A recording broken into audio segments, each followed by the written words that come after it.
Hello दोस्तों, कैसे हैं आप सभी। दोस्तों आज के इस मॉक टेस्ट के अंदर एक बार फिर से मैं आपको टॉप लेवल के वो क्वेश्चन करवाने वाला हूं ईवीएस के, जो आपके सीटेट एग्ज़ाम के लिए मोस्ट इंपॉर्टेंट है। तो शुरू करें आज का ये मॉक टेस्ट। रेडी हैं आप? एक एक क्वेश्चन को अच्छे से तैयार कर लीजिएगा।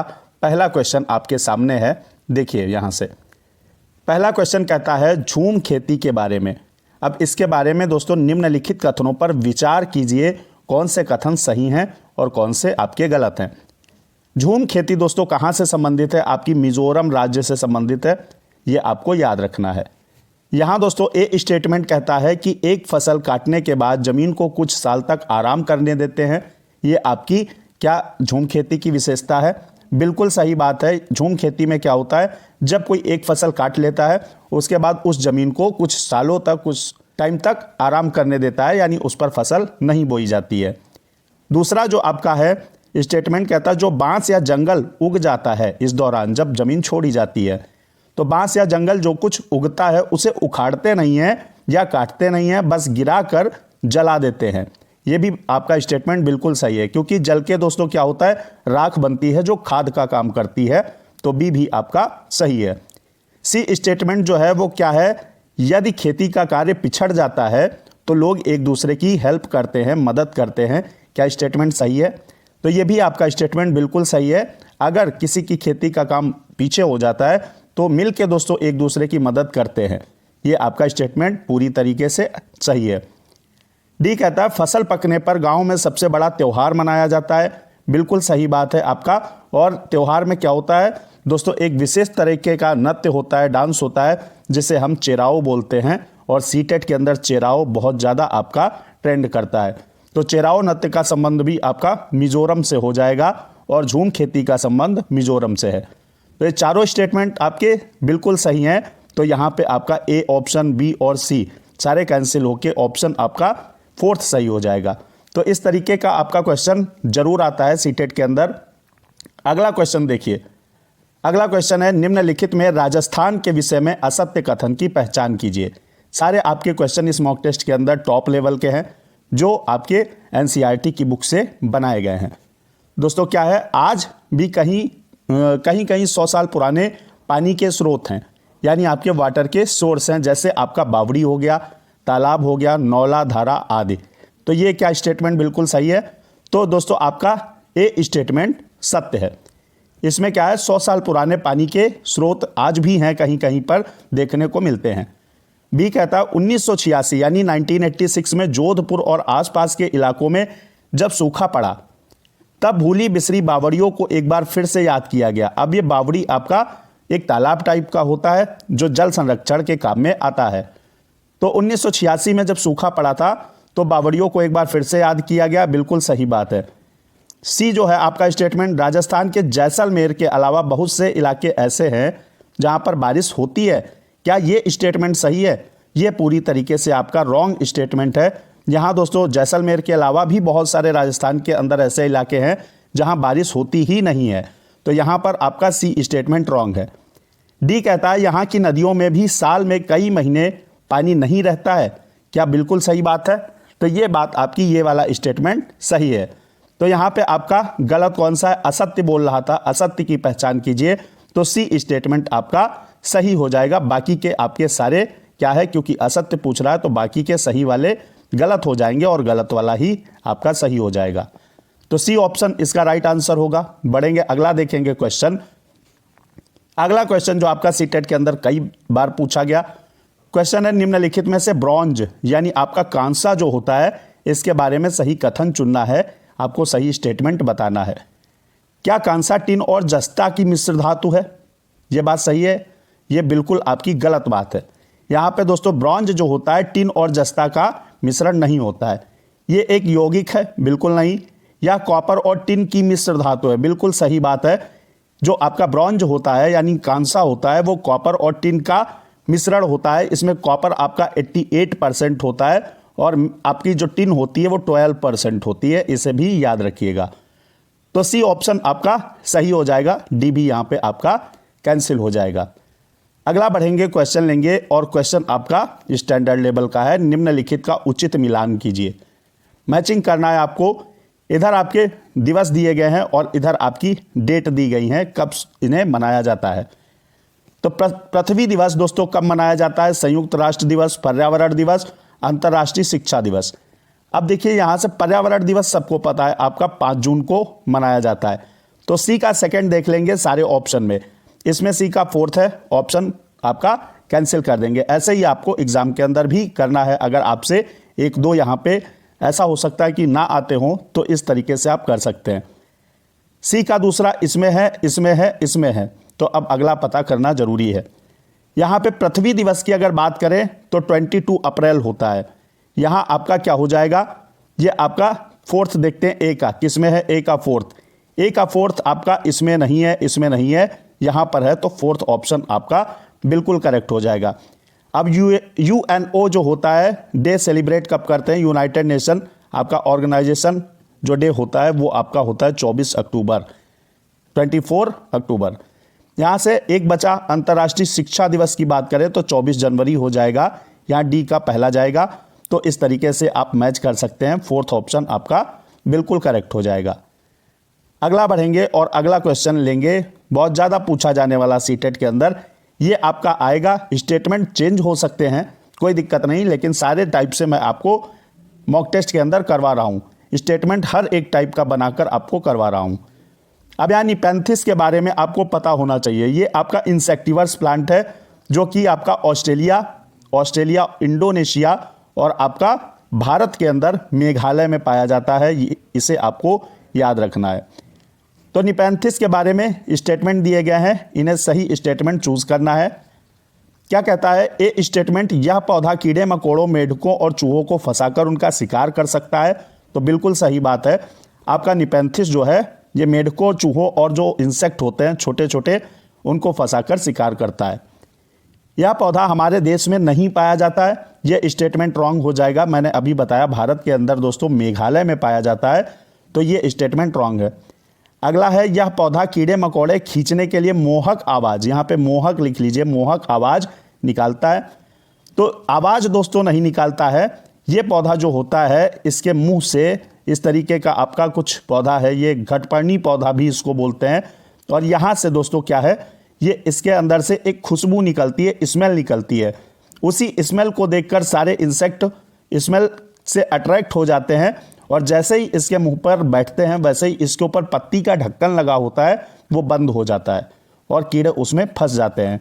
तो यहाँ स्टेटमेंट आपका सी भी रॉन्ग हो जाएगा, आवाज़ नहीं निकालता, स्मेल इसमें से निकलती है। अगला डी कह रहा है, इसका आकार घड़े जैसा होता है। बिल्कुल सही बात है, इसलिए इसे घटपर्णी पौधा भी बोलते हैं। जिसका मुंह पत्ती से ढका होता है, मैंने अभी आपको बताया कि एक पत्ती होती है उसमें वो बंद हो जाती है जब इंसेक्ट बैठता है इस पर। तो यहाँ पर आपका ए और डी सही है, बी और सी कैंसिल हो जाएंगे। तो यहाँ पर ए और डी वाला कौन सा है? यहाँ देखिएगा ए ई लिखा है, ए डी कर लीजिए, ए और डी आपके सही हो जाएंगे। थर्ड ऑप्शन सही है। बाकी के यहाँ थर्ड तीन ऑप्शन दिए हैं, ये सारे कैंसिल कर दीजिए। अगला क्वेश्चन देखेंगे। क्वेश्चन है दोस्तों, दमन एंड आपका दीव, दमन एवं दीव की लोकप्रिय कला एवं चित्रकारी कौन सी हो जाएगी? बांस की शिल्पकारी, वर्ली चित्रकारी, पत्थर की शिल्पकारी या कछुए के कवच की चित्रकारी।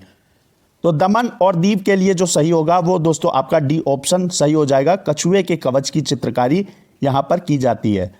वर्ली का संबंध जो है वो आपके महाराष्ट्र से हो जाएगा, ये बात आपको याद रखना है। पत्थर की शिल्पकारी अगर कहें तो आपका जम्मू कश्मीर के अंदर भी पत्थरों पर की जाती है नक्काशी, जिसे हम मेहराब बोलते हैं। ये आपको याद रखना, मेहराब एक प्रकार की नक्काशी है जो पत्थर पे की जाती है और उन पत्थरों को दोस्तों दरवाज़ों पे और आपके विंडो आदि पे लगाया जाता है। तो यहाँ पर आपका डी ऑप्शन सही हो जाएगा। अगला बढ़ेंगे और अगला क्वेश्चन है 7 नंबर। हमारे देश के नीचे दिए गए किन 2 राज्यों के लोगों का पसंदीदा भोजन इडली, वड़ा, डोसा, सांभर और नारियल की चटनी है? बताइए। यहाँ से ओडिशा, आंध्र प्रदेश, गुजरात, तेलंगाना, तमिलनाडु, आंध्र प्रदेश, गोवा, केरल। तो इडली कहाँ खाई जाती है? ओडिशा, गुजरात में आपका क्या हो जाएगा? यहाँ लेमन राइस हो जाएंगे, ढोकला चटनी यानी नींबू वाले चावल और ढोकला चटनी। तो यहाँ पर आपका ऑप्शन ये भी रॉन्ग हो जाएगा। सी के लिए आपका सही जवाब हो जाएगा तमिलनाडु और आंध्र प्रदेश में इस तरीके का भोजन जो है, व्यंजन इस तरीके के बहुत ही पॉपुलर हैं। यहाँ गोवा के अंदर सीटेट के अंदर एक क्वेश्चन आता है कि गोवा के लोग नारियल के तेल में पकी हुई जो है मछली खाते हैं।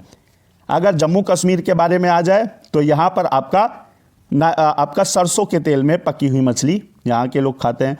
तो ये सारी चीज़ें आपको छोटी छोटी चीज़ें याद रखनी है। अगला क्वेश्चन बढ़ेंगे 8 नंबर। क्वेश्चन है, उस महिला वेटलिफ्टर यानी भारोत्तोलक का क्या नाम है जिसने अंतर्राष्ट्रीय खेल प्रतियोगिता में 29 मेडल जीते हैं? क्या वो सुनीता विलियम्स हैं, कर्णम मल्लेश्वरी हैं, बछेंद्री पाल हैं, वाहिदा प्रिज्म हैं? तो इसके लिए दोस्तों आपका क्या सही हो जाएगा? सुनीता विलियम्स का संबंध अंतरिक्ष यात्री हैं ये। बछेंद्री पाल की दोस्तों बात करें तो बछेंद्री पाल विश्व की 5वीं और भारत की पहली ऐसी महिला हैं जो आपकी माउंट एवरेस्ट पर जिन्होंने फतेह किया माउंट एवरेस्ट को। अब यहां से दोस्तों आपका क्या हो जाएगा? वेट लिफ्टर पूछ रहा है तो वेट लिफ्टिंग के लिए आपका कर्णम मल्लेश्वरी सही हो जाएगा। इनका संबंध आंध्र प्रदेश से है, ये भी आपको याद रखना है क्योंकि आपका क्वेश्चन के अंदर पूछ सकता है कि कर्णम मल्लेश्वरी का संबंध कहां से है। तो ये आंध्र प्रदेश से हो जाएंगी। इन्होंने 29 मेडल जीते हैं जिसमें से आपके 11 गोल्ड हैं, ठीक है, बाकी के आपके ब्रॉन्ज और आपके सिल्वर मेडल हैं।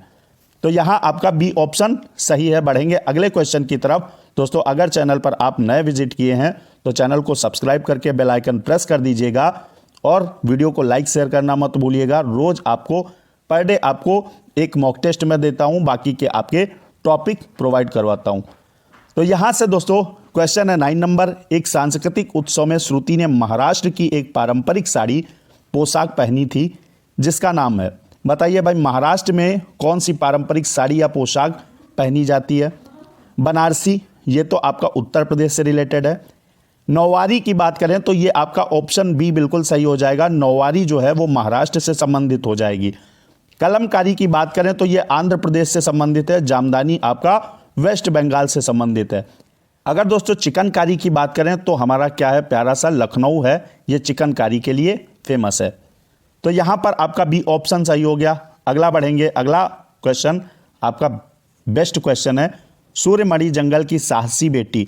ये आपका एक चैप्टर है एनसीईआरटी के अंदर, किसके जंगल, 5th की एनसीईआरटी के अंदर, वहां से आपके स्टेटमेंट लिए गए हैं। तो सूर्यमणि जंगल की साहसी बेटी कहानी में सत्य कथन की पहचान कीजिए। अब आपको ए स्टेटमेंट देखना है, या झारखंड की रहने वाली आदिवासी महिलाएं, बिल्कुल बात सही है आपकी।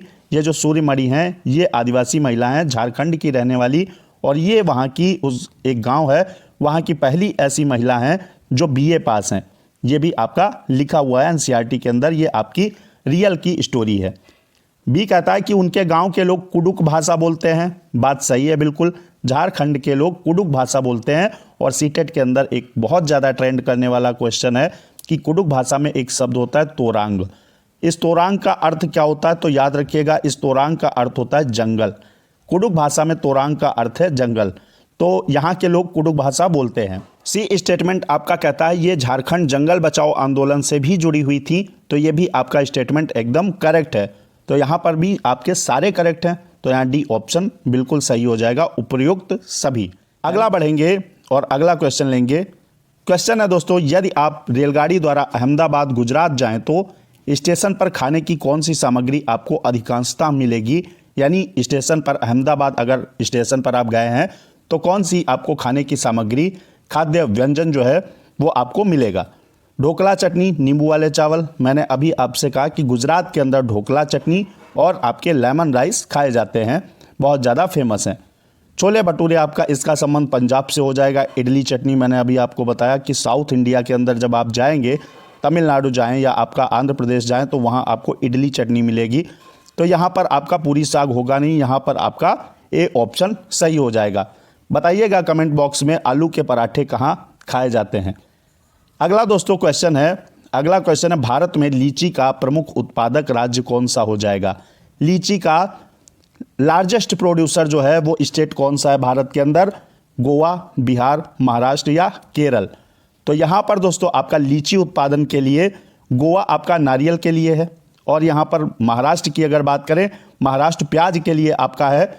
यहाँ पर एशिया की सबसे बड़ी प्याज मंडी लासल गांव में है, ठीक है, ये आपको याद रखना, नासिक के अंदर। और यहाँ पर केरल की बात करें दोस्तों, केरल के संबंध में बहुत सारी चीज़ें सीटेट के अंदर इंपॉर्टेंट है। यहाँ पे सबसे बड़ी बात है आपको टैपियोका याद रखना है, इसका संबंध जो है वो आपका केरल से हो जाएगा। वल्लम जो नाव होती है उसका संबंध केरल से हो जाएगा। केरल में जो माँ की बड़ी बहन होती है उसको वलियम्मा बोला जाता है और माँ की माँ को अमूमा बोला जाता है। ये सारी चीज़ें आपको याद रखनी है। तो लीची उत्पादन में अपना जो प्यारा सा बिहार है वो सबसे आगे है और यहाँ पर बी ऑप्शन आपका सही हो जाएगा। अगला दोस्तों 13 नंबर जो आपका क्वेश्चन है वो बेस्ट क्वेश्चन है और सीटेट के अंदर बहुत बार पूछा गया है। डिसलेक्सिया एक प्रकार का आपका लर्निंग डिसेबिलिटी है, अधिगम विकार है। यह मुख्यतः डैश डैश की समस्या से संबंधित है। किससे संबंधित है? सुनने से, बोलने और सुनने से या पढ़ने से। तो डिसलेक्सिया आपने देखा होगा बच्चे डी को बी पढ़ते हैं और बी को डी पढ़ते हैं। ये आपकी समस्या जो होती है ये आपकी डिसलेक्सिया होती है। डिसग्राफिया में क्या होता है? बच्चे डी को बी लिखते हैं। ग्राफिया मतलब दोस्तों ग्राफ आपने देखा उस पर लिखा जाता है। तो डिसग्राफिया आए तो वो आपकी लिखने से संबंधित हो जाएगी और यहाँ पर पढ़ने से संबंधित डिसलेक्सिया हो जाएगी। डिस्फेजिया जहाँ पर बच्चा फंस के बोलता है, झिझकता है, उससे दोस्तों आपका डिस्फेजिया बोला जाता है। तो यहाँ पर डी ऑप्शन सही है क्योंकि आपसे पूछ रहा है डिसलेक्सिया के बारे में। अगला क्वेश्चन है 14 नंबर एनसीईआरटी की जो क्लास 5th की ईवीएस टेक्स्ट बुक है, इसका चैप्टर 15 में एक चैप्टर दिया गया उसी से ठंडा उसी से गर्म। यह चैप्टर लिखा है भारत के पूर्व राष्ट्रपति रहे डॉक्टर जाकिर हुसैन ने। अब बताइए इस कहानी का प्रयोग किया गया है इस चैप्टर के अंदर। इस कहानी का मुख्य उद्देश्य क्या है? क्या विकसित करना है? जल चक्र के प्रत्यय के कॉन्सेप्ट को, वाटर साइकिल के कॉन्सेप्ट को।